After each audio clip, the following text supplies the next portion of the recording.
Hi everyone and welcome to the ultimate trilingual channel for 20-somethings. My name is Francesca and my aim is to help you have the best fresh start in the new decade. Today is my first video of my English series about employability, and I couldn't think of a better topic than to just give you a background of what I've been doing in the past 5 years.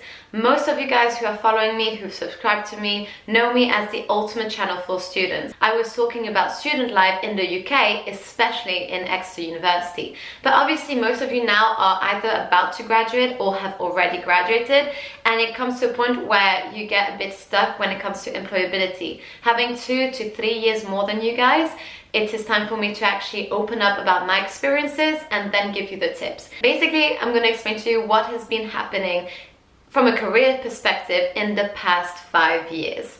Alright, don't you worry, I'm going to make this as succinct as possible, and if you have any questions that you want to really go in depth with of any of the companies I've mentioned, you need to comment below, because otherwise I will just move on to another topic. Therefore, please just make sure if you have any questions, you put them in the comments. Don't be shy. I'm super open to answer, and I tend to be quite responsive. Alright, so let's dive right into it. My background in a nutshell. Let's start with the absolute conclusion, the end of everything. Right now, I'm in IPG Media Brands, a sub-company of the big group IPG, which is one of the big 4 marketing agencies in the world. So if you're into marketing and or into business, you may have heard of WPP, Omnicom, Publicis if you're French. All these names are the other ones, are the other 3 of the big agency groups out there. So IPG is the 4th one. It's the smallest one, but I really like it because it's really agile. They have huge offices in London with more than 600 employees, I think. Either that or 400. I get very mixed up with numbers. Anyway, it's huge. But I'm based in Dublin, which is my fortune, because by being in Dublin, it's still very small and we are only 50, which means that there's not a lot of competition. And for me, this is the best place ever because the culture is just amazing. You arrive there, you're expected to start work at 9:30 and you're expected to leave at 5:30. There's no bullshit about who stays longer competition. You know, especially in agencies, marketing agencies, people tend to be very competitive and to stay over hours and work on weekends. And none of that in IPG is actually accepted. It's actually seen as something negative because it means you're not capable of doing the work that they are asked to do in the time frame. So I love it.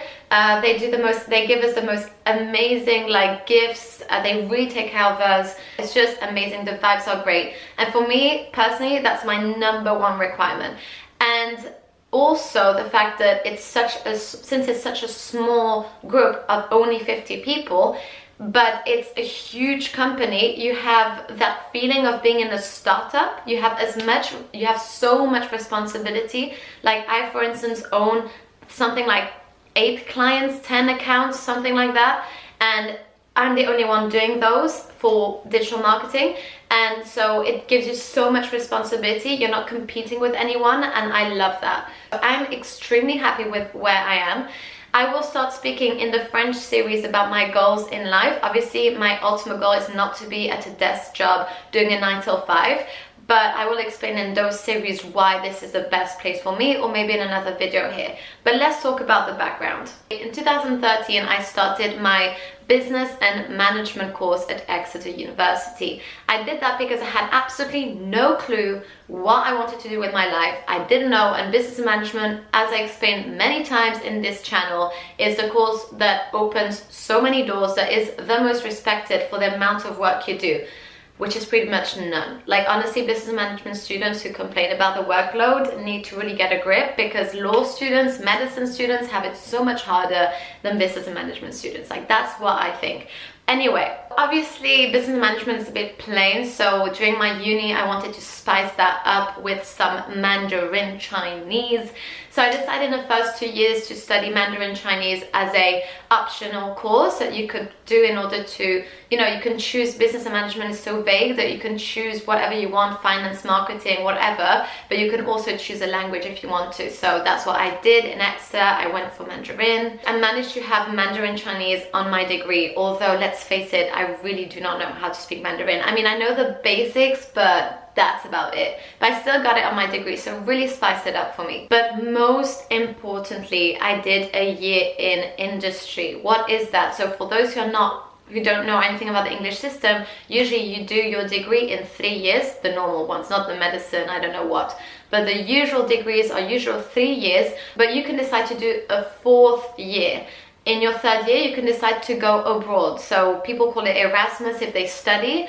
I call it industrial experience because I did not study, I worked.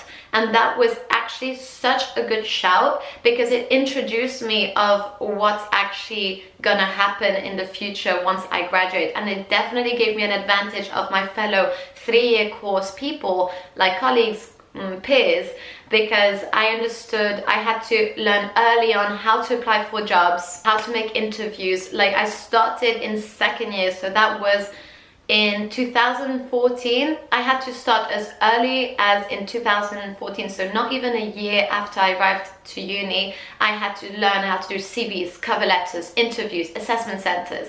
So I have quite a background on that. My industrial experience has been the most, like one of my best decisions because I've learned about the application process that gave me an advantage when I was actually applying for jobs after university. It sparked my interest into digital marketing, meaning that I've understood what I wanted to be in, what industry I wanted to go into after uni, because I love digital marketing. It's not student life. It's not like party here, party there. You get drunk, you don't get drunk. It's not about that. It's literally you have to wake up every day, and if you don't like what you do, it really pushes you to think, okay, so this is life if I don't understand what I want to be doing in my life. What do I want to do? It forces you to really think, and so that's why I couldn't recommend enough an industrial experience. And also it has helped me understand what does going the extra mile means at work, and it kind of saved me with my whole career. And now we're gonna get into those details. What do I mean by that? I'm gonna summarize what happened in my industrial experience, and then I'm gonna link up a video where I go really in depth because we don't have time in this video to really go through everything. So basically during my year in industry, I went to this company called Nal von Minden. No one knows it, it's okay. It's in Germany, and it was pretty much the only company that would take me because I was so shit with my application processes, and it was so late, so last minute.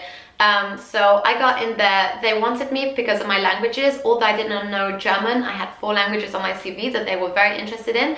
Therefore, I went there. At first, it was a shit job. It was like doing translations and all. But through hard work, I'll go through this how in a video, I got promoted to social media manager within a month.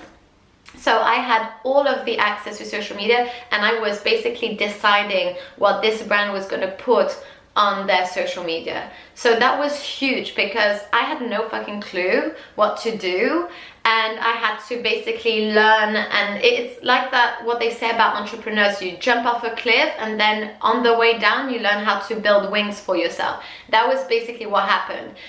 It helped me have some brilliant results. It helped me have some really cool stories to tell in the next interviews, and it helped me have the Undergraduate of the Year finalist award. So I didn't win the award because I was a finalist, but still being nationally recognized as the Undergraduate of the Year for future business leaders, sponsored by Mars, a huge company, that was huge on my CV as well, because it showed that I was one of the top students in the country, which is absolutely ludicrous, by the way, because my first 2 years was so shit. I didn't study, I didn't do anything, but it just shows you that I'm all about working smart, not working hard. And it just shows you that even if you average 52% in your first 2 years of uni, you can still be considered one of the top university students in the country if you know how to play the ground, if you know what I mean.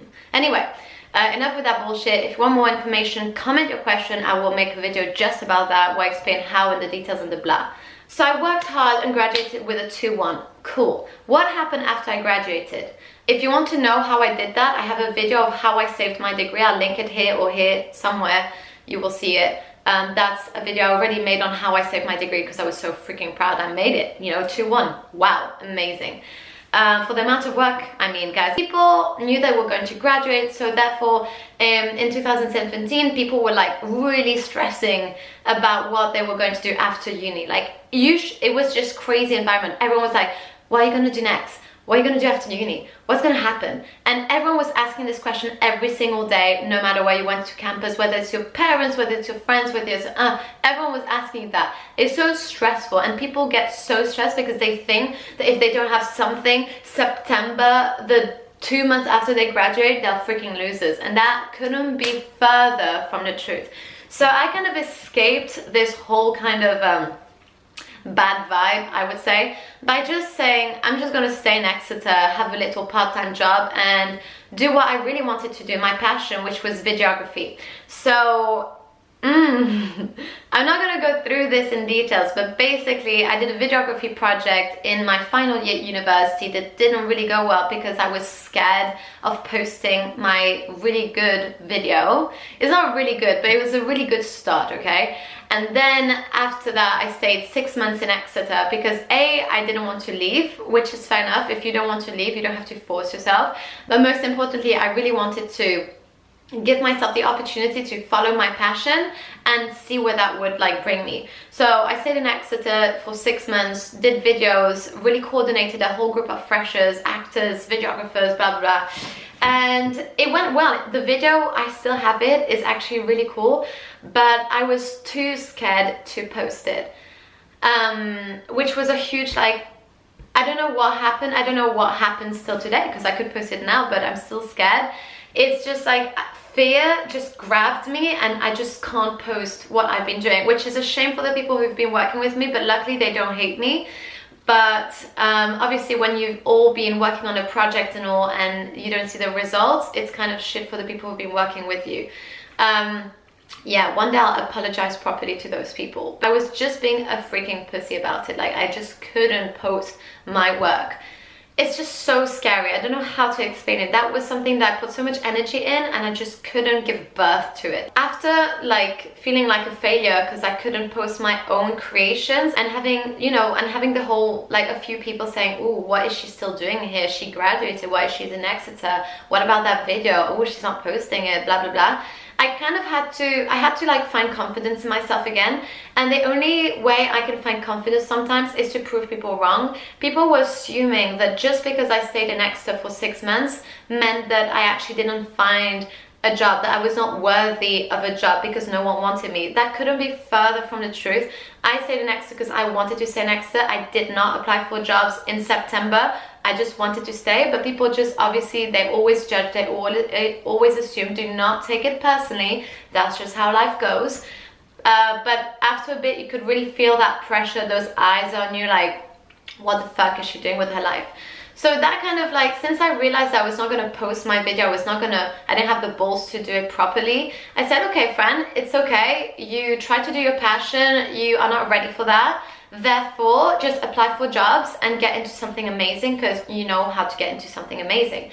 I went through a few assessment centers, Procter & Gamble, Mars, all that for digital marketing, but didn't go through, and eventually got into Adidas, guys. Adidas in the headquarters in Germany. I love that company. I love them, okay? I love them. You don't understand. I love them, okay? So I love that company. I absolutely adore it. They gave me a chance when not a lot of big companies did. Kashi, if you're seeing this, I love you. Kashi was my line manager and the guy who interviewed me and got me in. It was amazing. So I got into Adidas, and my role was a marketing role for Western Europe. So I was in charge of the marketing of Western Europe for tennis, swim, basketball, weightlifting, rugby. It was amazing. I loved it. And I got my contract in February, and then in March 2018 I flew to Germany, to Nuremberg, because the headquarters of Adidas are in Herzogenaurach, and I went there and I met so many cool people, because they took hundreds of people that were my age, and we all went there, and it was just so much fun. I loved it. So why did you leave? I'm not going to go into the details of all this, okay? I'm just going to do it super quickly. If you want me to do videos that are specific, ask me questions. But I left because I unfortunately was a tiny bit disappointed. Adidas was perfect, but I was a bit disappointed that they didn't teach me much in digital marketing. Nearly all the creative process that I loved the most was basically, was delegated to agencies. Therefore, I didn't really have that creative, I was not really part of that creative team in Adidas. I really wanted that. I made a really cool project that no one believed me it would happen. No one. I made it happen. 127% more conversions. I had the CMO texting me, sending me an email saying, "Hey Francesca, let's have a meeting." The CMO globally, guys, I don't know if you realize, he is a legend. His name is Eric Lieke. I absolutely adore that guy. He's the one who inspired me, the project. He doesn't even know this. And to have met him on the 1st of August 2018 and to have spoken to him and introduced him and to have him messaging me saying, "Let's have a meeting," that was by far the most thrilling experience, seeing that whatever I put my mind to, no matter how big the company is, you can have an impact. That was for me the most amazing things. If you want to know more about my project and how it went and all the details, I'll make a video if you want, but you need to comment as usual. I'm repeating this because I don't want this to be too long. It will already be quite long, but I don't want it to be that long. It will probably be long anyway. So I did this super cool project for Adidas, got a lot of satisfaction by having emails from the CMO. Cool beans, what happened next? I did a project with all the interns on LinkedIn to help us improve our LinkedIn. I wanted to prove to them that if they would do certain things, if we would all help each other out and do certain things, we would actually have lots of job opportunities. And people did. I coordinated a group of, I think, 80 to 100 interns, and they all followed my methodology to the T, and half of them got job offers. It was crazy, just testing my employability skills. And I obviously also got a job offer in Dublin, where I am currently. It was to work for Google Ads. So I was asked to come to work for Google Ads. So the recruiter gave me all of the questions I had to prepare. So it was quite an easy application process that I didn't even apply to it, but I just got in very easily. So it was really cool. It was a really cool experience. Little catch though. Yes, I was working for Google. Yes, I had a Google email, francescamichaud@google.com. Yes, I had all that. Yes, I was in a Google building, but no, I was not a Googler. It was a weird program where I was with Google and was working on Google, with Google, on Google Ads, with Google clients, with a Google email, but I was under Accenture, okay? So this for me was a great experience because it allowed me to understand both companies, which is basically two things in one, you know, two stones, one pigeon, something, no, two pigeons, one stone, something like that. I don't know how to say it. You get it, two things in one. So it really made me understand more about the two companies and if I liked it. So yeah, in September 2018, I left Adidas and flew to Dublin in October to start my new job in Google Ads. So this was for me personally, from a growth perspective, a really good thing because it allowed me to learn about PPC. For those who don't know the marketing terms, PPC is basically paid advertising. Until then, I was good at social media and organic, aka SEO. For those who don't know what it means, it's search engine optimization. It's basically the art of being number one on the Google searches. And what was lacking was the PPC aspect, all the paid advertising, all the ads you see. I don't know anything about that. And they were basically going to teach me everything and make me deal with clients on it.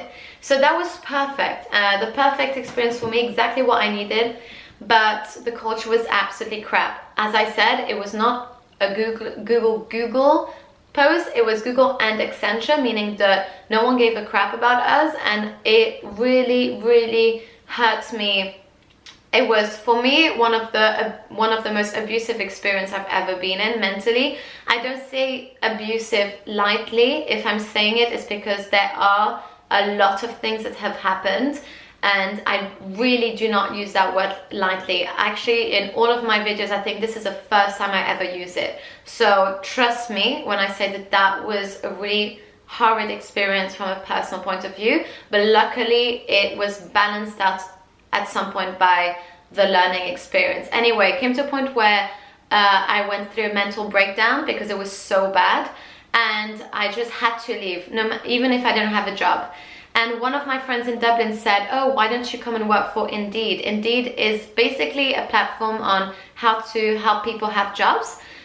So it's a website to go on to find jobs and where you apply and all that jazz. So I went and worked with them, but it was really not my scene. It was not a role in marketing. It was just something I did out of desperation, and I just really didn't like it. So I stayed there 1 month in August, from the 6th of August until pretty much the 6th of September of 2019. And then I left, and I left because I got into IPG, which was so much luck. It was a lot of luck. Now I can explain to you. I'm not going to explain the details on how that happened, but I managed to attract to myself the perfect job for me. I managed to get into it despite the fact they told me in the final interview that I didn't meet the requirements. Despite that, I managed to turn the thing around. If you're interested to know how I did that, how I managed to convince a company to take me despite the fact that they said I shouldn't get in, then let me know in the comments and I'll make a video about it. So yeah, that was the last 5 years of my career life in a nutshell. For more details on each company, each experience, and what I told you, you need to comment your questions, because otherwise I will just not know what you're interested in. My career has been very interesting, frankly, not boring at all. Lots of tons of events. My whole career has been an accumulation of highs and lows. It's really high frequency. It has been like very stressful, but obviously I don't stress very easy. I'm not someone who stresses a lot, but I managed to go through all of this, and I'm so proud of myself. So if you have any questions, you really need to take advantage of the fact that I've been through quite some stuff. So comment your question. While I wait for you guys to comment your questions, I'm just going to announce to you that the next video will be about writing your CV. I want next Tuesday to be about you guys and how to help you guys and give value to you guys. So let's start with the basics, which is the CV. I'm going to go through that in the next video, which is on Tuesday at 5 p.m. Dublin time. Guys, thank you so much for watching. I will see you in the next video. Bye guys.